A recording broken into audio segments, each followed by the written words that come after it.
So, for example, if I went to my envelope distort, I've got these options to make little warp. And what that does is lets me use a preset of a particular style. There might be one that's like a wave, like the ones that you have an example of. So that's giving me a very uniform distortion. And at least that way I know it's going to be a little bit more consistent. It might be a bit more precise and also work within the space that I have without being a bit too random. So those are some options you've got there. And the cool thing about these particular options is it gives me a nice starting point, and you can see it's already broken up into a grid. So I can have that as a starting point, but if I wanted to be a bit more customized, I can basically click on these points and also maneuver them more manually. Okay, so I've got that ability there as well, where I can be a bit more organic with my creation.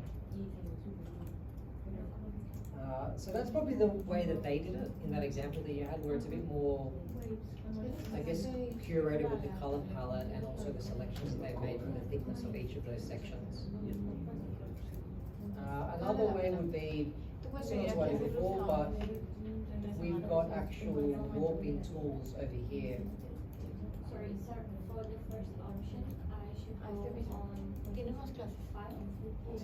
Object, envelope distort, and you've got the first option, make with the warp. So that's one option. And also just within there you've got, for example, make with a mesh, where I can split it up into a grid. And then again I can manually distort from those particular points on my grid. So that's another way you can kind of at least have a framing device and a grid structure. Secondly, you've also got the ability to manually modify with these tools over here. So these are modification tools where you've got a warp, you've got a twirl, pucker, and a few other ones as well. So for example, with the warp tool, it basically gives me a brush. Gives me a brush, and with that brush I can actually manually distort the shapes.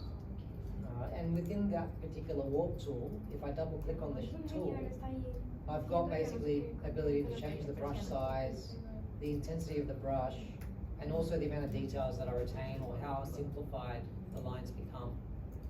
So there's a few different things inside there. But again, that's a more of a manual approach. What's another way we can do it? You could also use your effects. And in effects, you've got warp. Again, similar to what we had before. But there's another option over here, in distort, where you've got twists and you've also got a zigzag. The zigzag one is interesting because you've got either corner or sharp points, but also smooth. And that also you can adapt and change the size and be a bit more playful as well.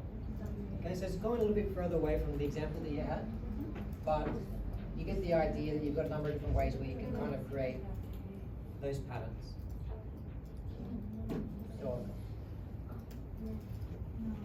So